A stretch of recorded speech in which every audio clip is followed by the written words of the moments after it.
안녕하세요. 모토쿠마 대표 전두직이라고 하고요. 이 업계에서 활동한 지는 한 10여 년 됐습니다. 그리고 프로로 활동하고 있고 디테일링 문화 관련해서 좀 도움이 됐으면 해서 출연하게 됐습니다. 타고 있는 차량 좀 소개해 주세요. K5 파란색 타고 있고요. 그 대차 겸 제가 뭐 왔다 갔다 하는 용도로 타고 있습니다. 폴리싱을 입문하게 된 계기를 좀 알려주세요.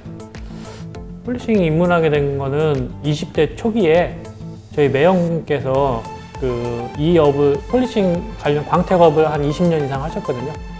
그래서 매형네 놀러 갔을 때 기계를 한번 잡은 적이 있어요. 그때 플렉스 602 모델이었는데 그걸로 기계를 한번 잡아가지고 뭐 매형이 시키는 대로 했죠. 아무것도 모르는 상태에서.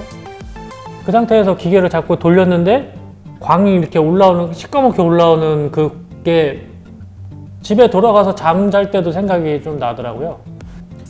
매형네 가서 취미로 시작을 했고요.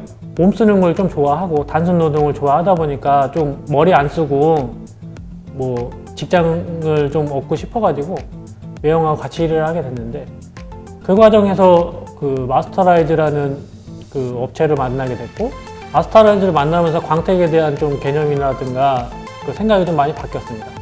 이 정도 기술력이면은 뭔가 또 그래도 광택업계에서 좀 한 획을 굴 수 있지 않을까 싶어서 하기 시작했고 그 마스터라이즈에서 나와서 한국의 마스터라이즈랑 비슷한 업체를 만들기 위해서 모토쿠마라는 업체를 창업을 하게 됐고요. 모토쿠마의 폴리싱은 어떤가요? 뭐 솔직히 이론적으로 설명을 드리면은 뭐 백과사전 하나를 만들어야 되는 정도의 수준일 수도 있거든요. 그렇기 때문에 그냥 제 기술을 대하는 자세를 좀 말씀을 드리고자 합니다. 고객들을 최대한 만족시키면서 저도 만족을 해야 되는 기술이라고 생각을 하거든요. 그리고 저는 시공한 차, 유리막까지 시공한 차를 제가 직접 관리하는 업체이기 때문에 제가 만족스럽지 않으면은 그 차를 저는 계속 봐야 됩니다. 그래서 기술에 대한 목마름이 없을 수는 없어요.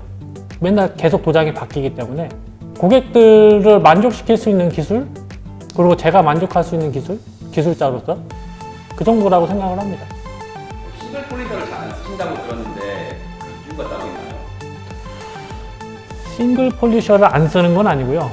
이게 8년 전인가 루페스가 처음에 한국에 들어왔을 때 싱글 액션 돌리시는 분들하고 더블 액션 돌리시는 분들하고 한 부딪힌 적이 있었어요. 이게 더블 액션 돌리시는 분들이 부각을 시키기 시작했거든요. 뭐 과도한 연마, 홀로그램, 뭐 숨긴다, 레진, 열에서 숨긴다 이 정도의 싱글 액션 단점들을 부각시키기 시작을 했는데 그때 당시에 저는 마스터라이즈 소속이었고 루페스를 홍보를 해야 되는 상황이었고 그리고 제가 믿고 있는 기술은 루페스로 가능한 기술이었거든요. 더블 액션으로. 그래서 저는 더블 액션을 갖게 된 거고 그 전까지는 싱글 액션을 계속 썼었습니다.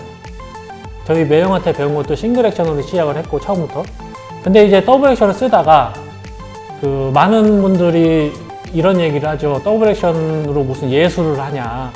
차 한 대 돌리는데 더블 액션을 돌리면 뭐 1박 2일 12시간 이상을 진짜 돌려야 되는 상황이 되거든요. 그때 당시에는 더블 액션 연마제도 제대로 없었고 패드도 한두 대 돌리면 날아가 버리고 이런 상황이었기 때문에 더블 액션에 적용되는 극력 삭감 없이 연마한다라든가 도장을 보호하는 이론을 싱글 액션에 적용을 하기 시작을 했죠, 제가.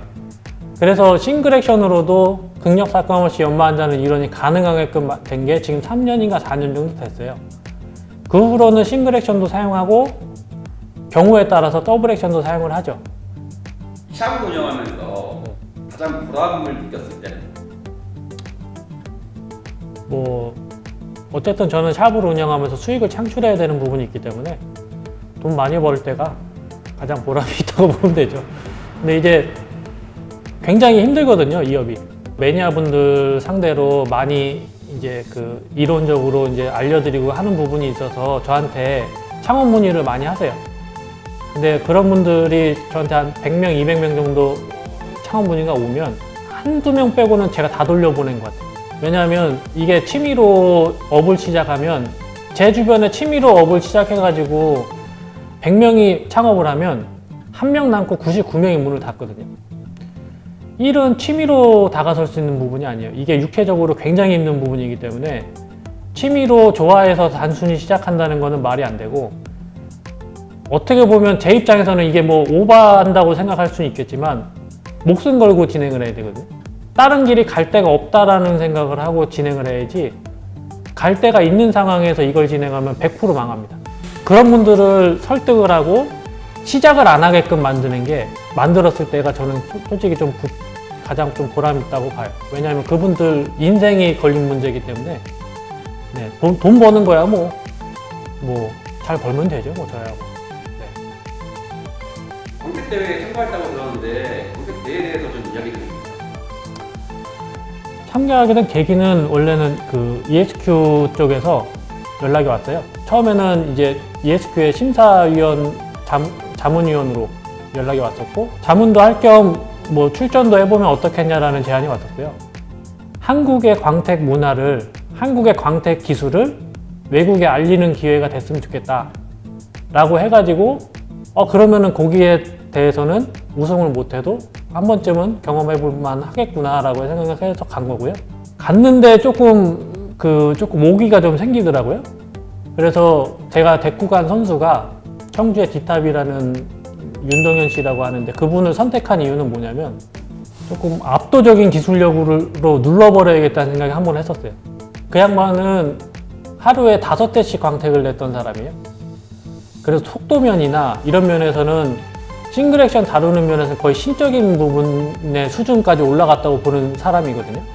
그분 기술에다가 제가 패드랑 약재를 맞춰서 최상의 컨디션을 만들었죠. 그런 상태에서 데리고 가가지고 딱 예선을 치렀는데, 예전에서 이만한 그 판넬, 테스트 판넬을 도장을 뿌려놓고 했는데 도장이 덜 말랐었어요.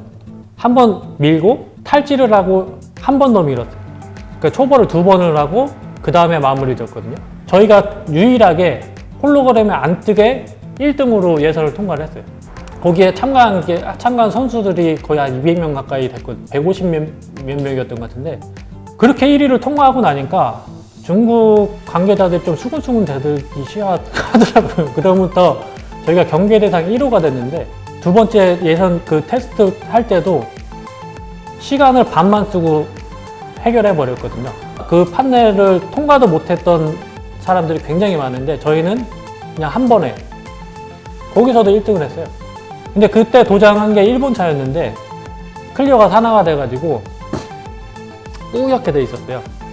그때도 일본 차의 특성상 저희가 작전을 세운 게 싱글 액션으로 피를 아예 죽여버린다 라고 생각을 해서, 그게 피를 죽인다는 거는 굉장히 극한의 연마가 필요한 부분이거든요. 피를 죽이려면 10에서 15미크론 이상은 쳐내야 되는 부분이에요. 그렇기 때문에 그 과정에서 저희가 가지고 있는 거는 ESQ 트윈파워 컴파운드 하나 있거든요.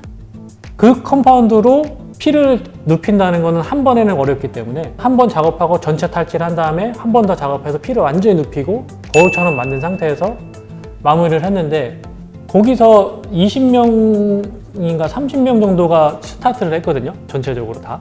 그거를 완성한 게 5팀인가 밖에 안 됐어요. 그 사람들 끝날 때 저희는 3공정을 갔고 걔네는 2공정을 갔거든요. 근데 저희는 시간도 반 썩고 남아가지고 놀았거든요.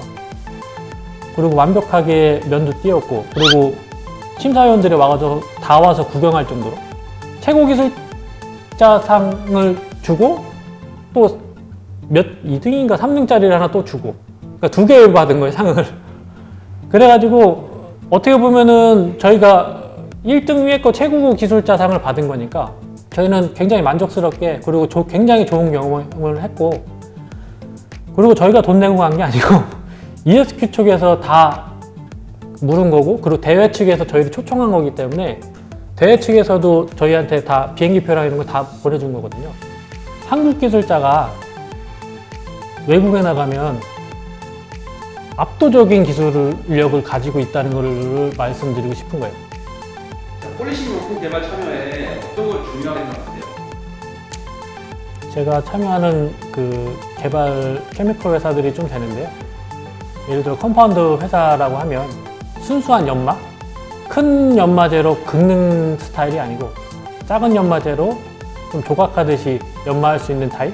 그러면서 숨기지 않는 순수 연마로 진행되는 타입을 좀 선호를 하는 편이고요. 저는 유리막 코팅을 하는 사람이기 때문에 유리막 코팅은 도장면에 붙여야지 그 위에다 레진 위에다가 붙이면은 유리막 코팅은 나중에 유실되거든요. 도장면에 본딩 시키는 게를 목적으로 진행을 하기 때문에 순수 연마가 되지 않고 숨기면 유리막 코팅이 오래 가지 못해요.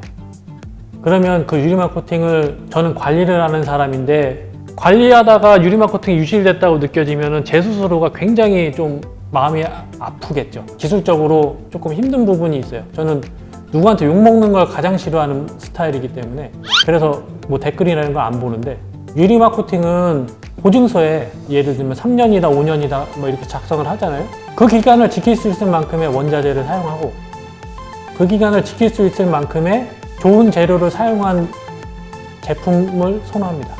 그리고 제가 눈으로 확인한 제품들만 씁니다. 가장 애용하는 폴리싱 용품 좀 소개해 주세요. 폴리싱 용품은 도장면에 따라서 좀 다르게 사용하고 있기 때문에 애용하는 거는 뭐 컴파운드나 패드 같은 경우는 저희가 다 제작을 해서 사용하고요. 근데 컴파운드 시중에 있는 거를 추천해 드린다고 하면은 약간 초보자분들은 IPO께 맞는 것 같고, 왜냐하면 IPO께 조금 명품이라고 불리는 이유도 누구나 썼을 때 결과물을 만들어내는 제품이거든요. 그리고 ES 거는 약간 조금 난이도가 있는 제품이거든요. 근데 지금은 컴파운드가 이제 많이 이제 오너 쪽도 만족할 수 있을 만큼 누구나 쓸 수 이제 될 만큼이 됐는데, 제가 프로들 입장에서 최근 이제 탄력을 갖는 도장들, 이런 도장들에는 그 ESQ의 제품이 또 맞는 거고요. 물론 열 관리가 됐을 때 숨기지 않을 수 있을 만큼의 테크닉을 가졌을 때 ESQ 거는 최고의 그 성능을 보인다고 보고요. 카밤 같은 경우에는 굉장히 솔직해요. 그렇기 때문에 시간은 좀 걸릴 수 있지만 초보자가 썼을 때도 뭐 데미지가 드러나거나 이런 거는 거의 없는 것 같습니다. 아예 초보자들은 IPO께 맞는 것 같고, 초보자에서 조금 더 이제 솔직하거나 조금 더 파시는 분들은 카밤이나 ESQ 것도 맞는 것 같아요. 유리막 코팅을 제가 센샤를 쓰고 있는데 센샤를 선택한 이유가 있어요. 일본을 좋아하진 않습니다. 일본을 좋아하진 않지만 일본이 어쨌든 유리막 코팅의 시작이라고 보기 때문에 일본을 따라잡아야 되지 않겠나. 이 업계를 하는 입장에서 저는 따라잡고 싶은 생각이 솔직히 있어요. 그러려면 일본의 문화를 이해를 하고 우리가 할 수 없는 걸 하는 일본 문화를 이해를 하고 거기에서 발전을 시켜야 된다고 보거든요. 거기서 스타트를 해야 된다고 봐요. 그 사람들을 잡으려면. 일본하고 한국과 다른 거는 원자재의 문제인데 얼마만큼 유리에 가까운 원자재를 쓰느냐, 거기서 조금 더 디테일하게 들어가면 지속력을 늘리기 위해서 아니면 도장면을 보호하기 위해서 조금 더 다른 쪽으로 가교를 시키느냐의 문제거든요. 근데 그 디테일의 10%의 그 10%가 부족해서 한국 제품이 못 따라가고 있는 부분이 있거든요. 그러니까 한국의 센샤라는 제품이 대중적이지만 굉장히 좋은 원자재를 사용을 했어요. 그래서 그런 제품들이 한국에 유통이 되면 한국 제품들도 바뀌리라고 생각이 들어요. 원자재를 좋은 걸 써야 소비자들도 만족을 하고, 가격도 지금 한국 제품들하고 비슷하거든요. 근데 원자재는 좋은 걸 쓴단 말이에요. 그러니까 제가 시공해 봐도 지속력이나 이런 거에서는 좀 센샤 쪽이 압도적이라고 봐요. 그 대신 시공을 제대로 했을 때의 문제고 관리가 됐을 때의 문제지만, 제가 센샤 쪽을 이제 선택한 결정적인 이유는 이런 이유로 한국의 유리막 코팅 문화가 좀 발전을 해서 소비자들이 유리막 코팅에 대한 불신을 좀 버려주셨으면, 좀 덜 해주셨으면 하는 바람이 있어요. 오토크마의 앞으로의 목표는? 돈 많이 벌어서 건물 짓고 가는 게 좋죠. 근데 이제 돈도 적당히 벌어야 이제 욕심이 안 생기니까 어느 정도까지만 제가 먹고 사는데 지장 없을 정도, 주차 문제 신경 안 쓸 정도, 그 정도의 건물만 있으면 될 것 같고, 세계대회나 이런 데 나가서 돈 버는 건 돈 버는 거지만 제 만족도 있어야 되니까 한번 가서 코를 한번 납작하게 눌러주고 싶은 생각은 있어요. 이 컨텐츠의 다음 주인공을 추천해주세요. 뭐 저는 오너분들은 문화는 충분히 경험해 보셨으니까 프로로 시작해서 프로로 끝나는 분이 한 분 계시거든요. 많이 알려져 있진 않지만 제가 인정하는 싱글 폴리셔로는 제가 봤을 때는 뭐 최상위 레벨이라고 보거든요. 그리고 청주 디탑 윤동현 씨를 추천합니다. 근데 제가 놀랄 정도로 기계를 돌리더라고요. 그게 가능했던 이유는 그 사람은 자기가 잘 돌리는지를 몰라요, 기계를. 오너분들이 가장 궁금해하시는 건 프로들이 어떻게 생활하고 프로들이 어떻게 작업하는지를 뭐 가장 궁금해하지 않을까 싶어서 한 번쯤은 경험해 보셨으면 해서 추천해 드립니다. 좀 많이 지루하셨을 수도 있는데 잘 봐주셔서 감사드리고, 그리고 제가 굉장히 오랜만에 그 대중적으로 노출되는 미디어에 지금 출연을 한 거거든요. 근데 원래 출연을 다 거부를 했는데 오너분들이 그립기도 했고, 그래서 저는 출연을 결심하게 됐고, 뭐 제가 말실수를 한 것도 있을 거고, 뭐 누군가가 저를 싫어하시는 분도 계시겠지만 다 먹고 살자고 하는 거고, 그리고 누군가를 비판하거나 이러기보다는 따뜻한 시선으로 지켜봐 주셨으면 합니다. 저희 모토코마 많이 발전하는 모습 지켜봐 주시고요. 오늘도 섹시한 하루 되십시오.